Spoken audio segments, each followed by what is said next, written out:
بسم الله الرحمن الرحيم. الحمد لله رب العالمين، والصلاة والسلام على سيدنا محمد وعلى آله وأصحابه أجمعين. إصلاح الجوارح يكون عن طريق ثلاث مقامات كما تحدثنا في الدرس الماضي، وقلنا إصلاح الجوارح يكون عن طريق مقام التقوى، وكذلك مقام الاستقامة ومقام التوبة. أما إصلاح القلوب فيكون عن طريق ثلاثة مقامات، وهي الإخلاص والصدق والصفاء. الإخلاص تعريفه وهو ترك الرياء، العمل لله سبحانه وتعالى، وهو روح الأعمال. قال إبراهيم ابن أدهم رضي الله تعالى عنه: الإخلاص هو صدق النية في القصد. صدق النية في القصد، أن يكون القصد هو الله سبحانه وتعالى، أن يكون القصد هو الله جل جلاله. وقال الحارث المحاسبي: الإخلاص هو إخراج الخلق عن معاملة الرب. إخراج الخلق عن معاملة الرب. لقد حثنا ربنا سبحانه وتعالى على الإخلاص في آيات كثيرة. قال تعالى: وما أمروا إلا ليعبدوا الله مخلصين له الدين، ألا لله الدين الخالص فاعبد الله مخلصا له الدين. وقال تعالى: لا خير في كثير من نجواهم إلا من أمر بصدقة أو معروف أو إصلاح بين الناس، ومن يفعل ذلك ابتغاء مرضات الله فسوف نؤتيه أجرا عظيما. وقال تعالى: ومن يطع الله والرسول فأولئك مع الذين أنعم الله عليهم من النبيين والصديقين والشهداء والصالحين وحسن أولئك رفيقا. ولقد حثنا النبي عليه الصلاة والسلام في أحاديث كثيرة على الإخلاص، فقال صلى الله عليه وآله وسلم: إنما الأعمال بالنيات. وقال صلى الله عليه وآله وسلم: إن الله لا ينظر إلى صوركم ولا إلى أجسامكم ولكن ينظر إلى قلوبكم وأعمالكم. حديث رواه مسلم في صحيحه. وقال صلى الله عليه وآله وسلم: أخلص دينك يكفك القليل من العمل. حديث رواه الحاكم في المستدرك.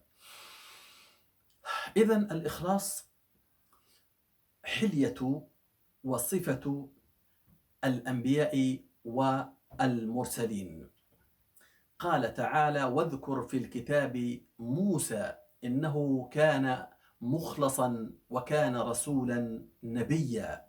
الإخلاص هي صفة الصديقين وصفة الصالحين من عباد الله. الإخلاص أن يكون العمل لله. قل إن صلاتي ونسكي ومحياي ومماتي لله رب العالمين.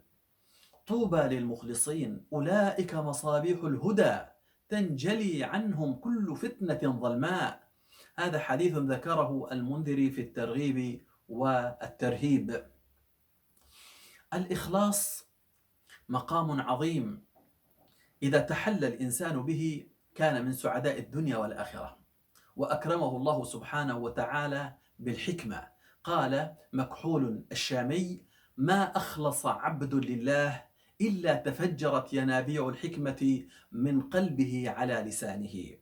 أهل الإخلاص تنقطع عنهم الوساوس وكذلك الرياء، كما قال أبو سليمان الداراني رضي الله تعالى عنه: إذا أخلص العبد لله سبحانه وتعالى انقطعت عنه كثرة الوساوس وكذلك الرياء. وقال ابن عطاء الله السكندري رضي الله تعالى عنه: الأعمال صور قائمة وأرواحها وجود سر الإخلاص فيها. وقال أيضا: فرق قلبك من الأغيار يملأه بالمعارف والأسرار. فرق قلبك من الأغيار، حب الدنيا، حب الجاه، حب المكانة، تريد شيئا ما، اجعل الأعمال خالصة لله سبحانه وتعالى، يملأ هذا القلب بالمعارف الربانية والأسرار النورانية. لأن الإنسان عندما يقصد وجه الله سبحانه وتعالى، الله عز وجل يفتح عليه فتوح العارفين، يفتح عليه فتوح العارفين، لأن النية خالصة لله سبحانه وتعالى. أما إذا كانت النية فيها من الشوائب فالله سبحانه وتعالى لا يدخل النور في الظلمات، فعندما يدخل النور في القلب الشوائب لا تكون موجودة. ولذلك هنيئا لأهل الإخلاص الذين يوجهون قلوبهم لله. قال الإمام الجنيد رضي الله تعالى عنه: الإخلاص سر بين الله والعبد، لا يعلمه ملك فيكتبه، ولا شيطان فيفسده، ولا هوى فيميله. الإخلاص سر عظيم بين العبد وربه سبحانه وتعالى. قيل لسهل التستري: أي شيء أشد على النفس؟ قال: الإخلاص، لأنه ليس لها نصيب فيه.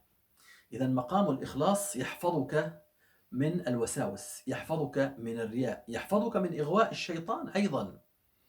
فبعزتك، قال: فبعزتك لأغوينهم أجمعين إلا عبادك منهم المخلصين، قراءتان متواترتان. إذا كان الإنسان من أهل الإخلاص، الله سبحانه وتعالى يحفظه. ما الفرق بين المخلص والمخلص؟ المخلص الذي أخذ بالأسباب فتجلى الله عليه بثوب الإخلاص. وأما المخلص فهذه هبة من الله سبحانه وتعالى يعطيها لمن يحب. هذه هبة يلبسها الله سبحانه وتعالى ثوب من أحب. واذكر في الكتاب موسى إنه كان مخلصا وكان رسولا نبيا. هذا اختصاص إلهي يختص برحمته من يشاء، ولم تكن نبوة مكتسبة، ولو رقى في الخير أعلى عقبة، بل ذاك فضل الله يؤتيه لمن يشاء، جل الله واهب المنن. الإخلاص ينبغي أن يكون في كل شيء، في كل شيء. قل إن صلاتي ونسكي ومحياي ومماتي لله رب العالمين. يقول الإمام الشافعي رضي الله تعالى عنه: وددت أن يتعلم الخلق العلم مني ولا ينسب إلي حرف منه. هذا هو الإخلاص. قال محمد ابن أسلم الطوسي: لو استطعت أن أصلي في مكان لا تراني فيه الملائكة لفعلت. لو استطعت أن أصلي في مكان لا تراني فيه الملائكة لفعلت. الإخلاص في الصدقة. يقول النبي عليه الصلاة والسلام: صدقة السر تطفئ غضب الرب، حديث رواه الترمذي في سننه.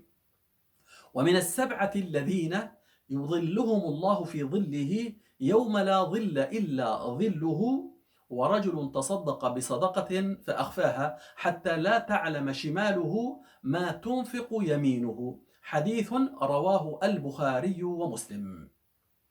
ورحم الله القائل: من عمل لآخرته كفاه الله أمر دنياه، ومن أصلح ما بينه وبين الله أصلح الله ما بينه وبين الناس، ومن أصلح سريرته أصلح الله علانيته. من أصلح سريرته أصلح الله علانيته. لذلك الإخلاص في كل شيء.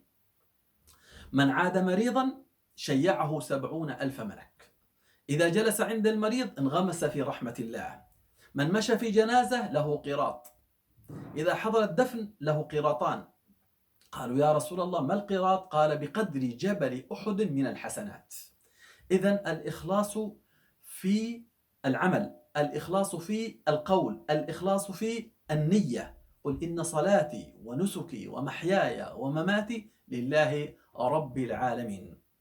لذلك هنيئا لأهل الإخلاص. النفس هل هو لله أم لغير الله؟ يراقبون أنفاسهم، يراقبون كلماتهم، يراقبون أقوالهم، يراقبون أفعالهم، يراقبون معاملاتهم. مراقبة لكل شيء، أن يكون هذا خالصا لله سبحانه وتعالى حتى يكون الأجر خالصا. وإلا إذا كانت النية لغير الله يخسر الإنسان، يخسر في الدنيا ويخسر في الآخرة. والحديث رواه ابن حبان ومسلم والترمذي: أول ما تسعر بهم النار 3: العالم والمنفق والشهيد. العالم يريد أن يقال عنه عالم، وكذلك الشهيد يريد أن يقال عنه شجاع، وكذلك المنفق أيضا يريد أن يقال عنه كريم. هذا حديث صحيح مخيف. إذا ينبغي على الإنسان أن يحرر نيته وأن يجعل النية خالصة لله عز وجل حتى يفوز بسعادة الدنيا وسعادة الآخرة. ننتقل إلى المقام الثاني وهو مقام الصدق. الصدق هو رأس الفضائل ومصدر الكمالات وغذاء الإسلام وحياته وبريد الإيمان ودليله. بل هو لبه وروحه وحليته ولباسه. الصدق ضد الكذب. الصدق موافقة السر النطق، موافقة الحق في السر والعلانية. الصدق هو القول المطابق للواقع والحقيقة. قال الله تعالى: فلو صدقوا الله لكان خيرا لهم. يا أيها الذين آمنوا اتقوا الله وكونوا مع الصادقين. يا أيها الذين آمنوا اتقوا الله وكونوا مع الصادقين. ومن يطع الله والرسول فأولئك مع الذين أنعم الله عليهم من النبيين والصديقين والشهداء والصالحين وحسن أولئك رفيقا. والذي جاء بالصدق وصدق به أولئك هم المتقون. وقل ربي أدخلني مدخل صدق وأخرجني مخرج صدق واجعل لي من لدنك سلطانا نصيرا. النبي عليه الصلاة والسلام قال: إن الصدق يهدي إلى البر، وإن البر يهدي إلى الجنة، ولا يزال الرجل يصدق ويتحرى الصدق حتى يكتب عند الله صديقا، وإن الكذب يهدي إلى الفجور، وإن الفجور يهدي إلى النار، ولا يزال الرجل يكذب ويتحرى الكذب حتى يكتب عند الله كذابا. حديث رواه البخاري ومسلم. وقال النبي عليه الصلاة والسلام: دع ما يريبك إلى ما لا يريبك، فإن الصدق طمأنينة وإن الكذب ريبة. حديث رواه الترمذي وقال حديث صحيح. وقال صلى الله عليه وآله وسلم: لا يكون الرجل من المتقين حتى يدع ما لا بأس به حذرا مما به بأس. رواه الترمذي والحاكم وصححه الحاكم. إذن الصدق هو طريق الصالحين، وهو طريق الأنبياء والمرسلين. قال تعالى: واذكر في الكتاب إبراهيم إنه كان صديقا نبيا. واذكر في الكتاب إبراهيم إنه كان صديقا نبيا. واذكر في الكتاب إدريس إنه كان صديقا نبيا. واذكر في الكتاب إسماعيل إنه كان صادق الوعد وكان رسولا نبيا. وسيدنا محمد صلى الله عليه وآله وسلم قبل النبوة كانوا يعرفون أنه هو الصادق الأمين. لقبتموه أمين القوم في صغر، وما الأمين على قول بمتهم. إذن الصدق هو طريق الأنبياء والمرسلين والصالحين. قال سيدنا أبو بكر رضي الله تعالى عنه: الصدق أمانة والكذب خيانة. وقال سيدنا عمر بن الخطاب رضي الله تعالى عنه: عليك بالصدق وإن قتلك.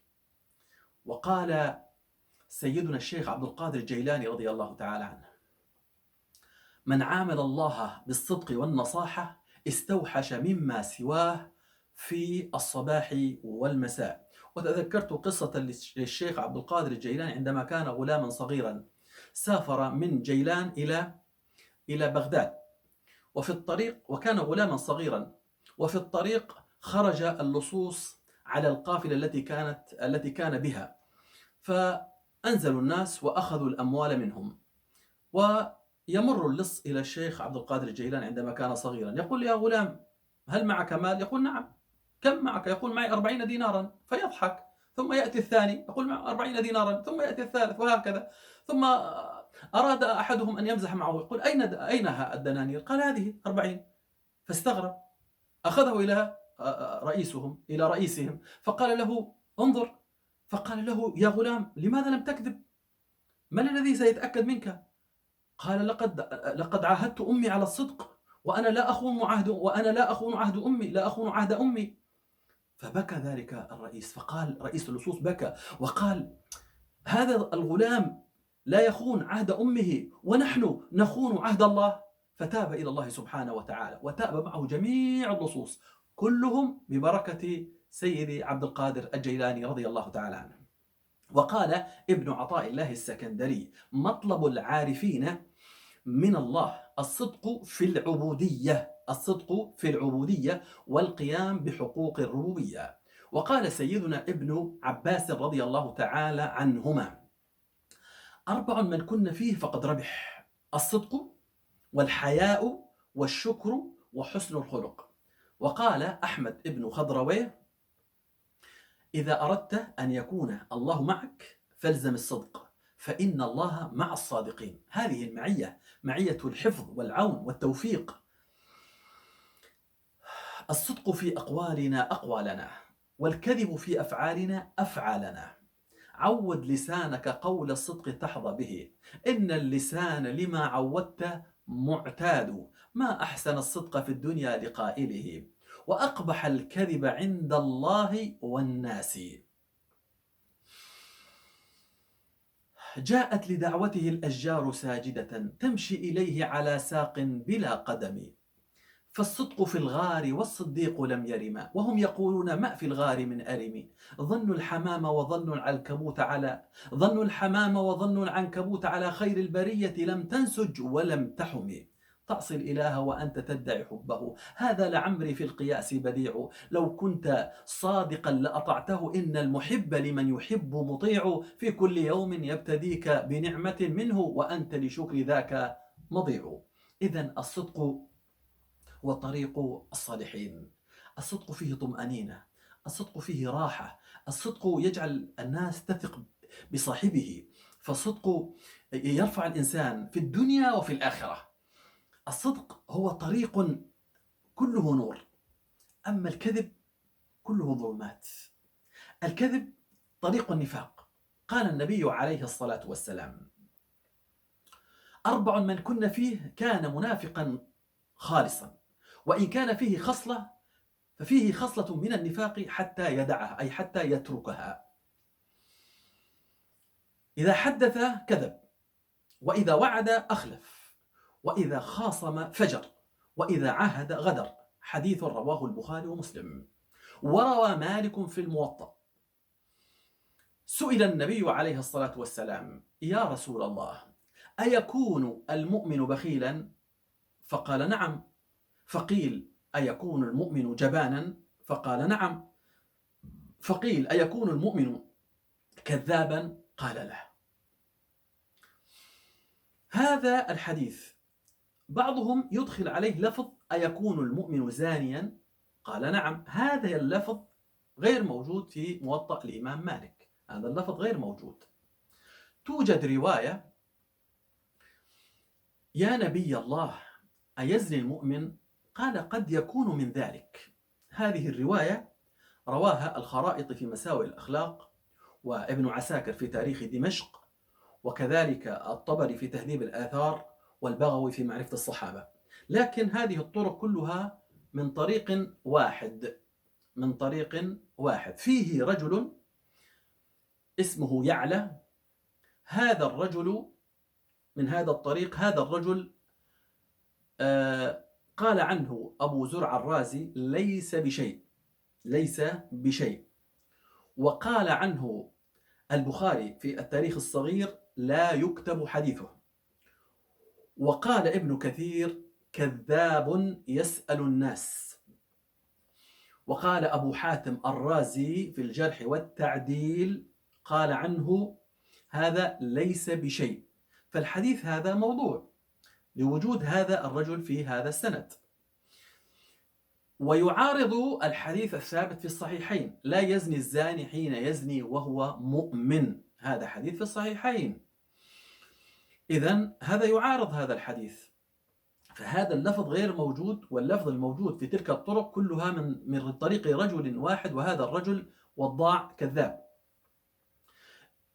السؤال: ألا يمكن للمسلم أو المؤمن أن يزني؟ طبعا الزنا من الكبائر ولا يزيل أصل الإيمان، ولذلك قالوا: لا يزني الزاني حين يزني وهو مؤمن. النبي عليه الصلاة والسلام في رواية قال: إذا زنى الرجل خرج الإيمان منه كالظلة حتى يقلع تعود إليه، يعني حتى يتوب تعود إليه. وهذا الحديث رواه أبو داود في سننه، وقال العراقي: حسن. وقال ابن حجر في فتح الباري: حديث صحيح. إذا استحل الزنا خرج من الإسلام. الزنا يزيل أصل الإيمان؟ لا، الزنا يزيل كمال الإيمان ولا يزيل أصل الإيمان. إذن أصل الإيمان لا يزيله الزنا، أما يزيل كمال الإيمان. إذن الصدق هو طريق الأنبياء والمرسلين والصديقين والصالحين من عباد الله سبحانه وتعالى. المقام الثالث وهو مقام الصفاء، مقام النقاء. صفاء القلب، نقاء القلب، يعني القلب يكون صافيا نقيا من الشوائب والكدرات. لا يوجد في القلب إلا النقاء وإلا الصفاء فقط، لا يوجد كدرات وشوائب في القلب، وهذا مقام عظيم. هذا مقام الصفاء، مقام الصالحين من عباد الله، مقام الأنبياء من المرسلين. ولذلك سيدنا محمد صلى الله عليه وآله وسلم ماذا قال لأنس بن مالك؟ قال: يا بني، إن قدرت أن تصبح وتمسي وليس في قلبك غش لأحد فافعل، فإن ذلك من سنتي، ومن أحيا سنتي فقد أحبني، ومن أحبني فهو معي في الجنة. حديث رواه الترمذي في سننه. ورحم الله الشافعي القائل: من نال مني أو علقت بذمته أبرأته لله راجي منته، كي لا أعوق مؤمنا يوم الجزاء ولا أسوء محمدا في أمته. سيدنا محمد صلى الله عليه وآله وسلم يدخل عليه رجل فيقول سيدنا محمد عليه الصلاة والسلام يقول: الآن يدخل عليكم رجل من أهل الجنة. وفي اليوم الثاني قال أيضا: يدخل عليكم الآن رجل من أهل الجنة. وفي اليوم الثالث قال: يدخل الآن عليكم رجل من أهل الجنة. فدخل رجل واحد، يعني نفس الرجل، في كل يوم يدخل نفس الرجل. عبد الله بن عمرو بن العاص ماذا قال؟ قال: سأذهب إليه وأجلس معه وأنظر ما هي العبادة التي محافظ عليها، حتى قال عنه النبي عليه الصلاة والسلام هو من أهل الجنة. فذهب إليه 3 أيام، بعد 3 أيام وجد العبادة عنده عادية، لا يوجد قيام ليل، لا يوجد صيام نهار، إنسان عادي. فقال له: ما هي العبادة التي تحافظ عليها؟ لقد قال عنك رسول الله صلى الله عليه وسلم إنك من أهل الجنة. فقال: لا يوجد عندي عمل، لكن عندما أريد أن أنام أسامح جميع المسلمين، لا أحمل في قلبي غشا لأحد من المسلمين، ولا أحسد أحدا من الناس على خير أعطاه الله إياه. فقال له عبد الله، قال له: هذا الذي أوصلك إليه، وهذا صعب علينا، هذا صعب عليه. إذن بسبب درجة الصفاء النبي عليه الصلاة والسلام أعطاه شهادة أنه من أهل الجنة. فالصفاء يوصل الإنسان إلى درجة عالية من الصلاح والتقوى. وأهل الصفاء، أهل السماح، هم أهل السعادة، أهل السعادة في الدنيا وأهل السعادة في الآخرة. ليس في قلوبهم غش لأحد. سيدنا أبو دجان رضي الله تعالى عنه، سماك بن خرشة، عندما كان في سكرات موته دخلوا إليه فوجدوا وجهه متهللا من النور، فقالوا له: يعني ما هو العمل الذي أنت تحافظ عليه؟ فقال: عندما أنام أسامح جميع الناس ولا أتدخل فيما لا يعنيني. عندما أنام أسامح جميع المسلمين ولا أتدخل فيما لا يعنيني. سيدنا محمد صلى الله عليه وآله وسلم قال: لا يبلغني أحد من أصحابي عن أحد شيئا، فإني أحب أن أخرج إليكم وأنا سليم الصدر. أحب أن أخرج إليكم وأنا سليم الصدر. حديث رواه الترمذي في سننه. القلوب الصافية مثل الثلج، قلوبها نقية، قلوبها طاهرة. القلوب الصافية قلوب تبث النور حولها. الذي يجلس مع أهل الصفاء يشعر بالسعادة، يشعر بالصفاء. الصفاء زينة الفضائل، شيمة الأقوياء، علامة الصابرين. لا يتكلمون إلا بالكلام الطيب، ابتسامتهم بريئة. سيدنا عمر بن الخطاب رضي الله تعالى عنه ماذا قال؟ قال: لولا مجالسة أناس ينتقون أطايب الكلام كما تنتقون أطايب التمر لما تمنيت الحياة في الدنيا. بالصفاء والتسامح يكون لنا مستقبل، بغير التسامح والصفاء لا يكون هنالك مستقبل. أهل الصفاء والتسامح هم الذين يقودون المجتمع إلى الخير. أهل الحقد والكراهية هؤلاء يعيقون الطريق، أما أهل الصفاء هم الذين يقودون الناس إلى الخير. حتى الصوفي، أقرب الأقوال إلى تعريف الصوفي قالوا من الصفاء، يعني ينبغي على الصوفي أن يكون صافيا نقيا، لا يحمل في قلبه غشا ولا حقدا على أحد. تنازع الناس في الصوفي واختلفوا، وظنه البعض مشتقا من الصوفي، ولست أمنح هذا الاسم غير فتى صفى فصوفي حتى سمي الصوفي. ليس التصوف لبس الصوف ترقعه، ولا بكاءك إن غنى المغنون، بل التصوف أن تصفو بلا كدر، وتتبع الحق والقرآن والدين. التصوف كله صفاء، كله نقاء، لا يوجد فيه غش، لا يوجد فيه حقد، لا يوجد فيه كراهية. التصوف صفاء ونقاء. الإنسان الصوفي هو الذي في قلبه رحمة. ربنا سبحانه وتعالى أرحم الراحمين وأكرم الأكرمين. ربنا عز وجل يقول: يا ابن آدم، لو بلغت ذنوبك عنان السماء ثم استغفرتني غفرت لك ولا أبالي.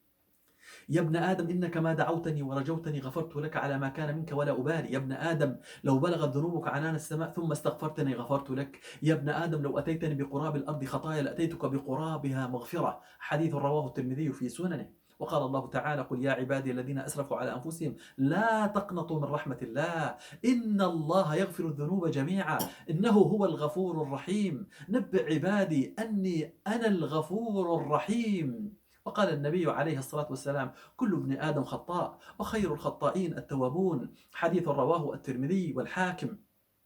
إذن كل منا يخطئ ويصيب، لذلك على الإنسان أن يسامح أخاه. قال النبي عليه الصلاة والسلام: من أتاه أخوه متنصلا أي معتذرا فليقبل عذره محقا كان أو مبطلا، ومن لم يقبل عذره لم يرد علي الحوض. حديث رواه الحاكم في المستدرك. ولذلك على المسلم أن يسامح الناس، وأن يكون من أهل الصفاء، وأن يكون من أهل النقاء. فإذا جمع المسلم بين الإخلاص إذا جمع بين الإخلاص والصدق والصفاء، القلب اصطلح مع الله سبحانه وتعالى، صار القلب نقيا، صار القلب طاهرا، اتصل بالله سبحانه وتعالى، أصبحت الصلة مع الله عز وجل قوية. لذلك نحتاج إلى الإخلاص لله سبحانه وتعالى، وإلى الصدق مع الله جل جلاله، وإلى الصفاء، حتى نكون إن شاء الله من أهل القلوب الطاهرة، من أهل القلوب النقية. أسأل الله سبحانه وتعالى أن يجعلنا ممن يستمعون القول فيتبعون أحسنه، والحمد لله رب العالمين.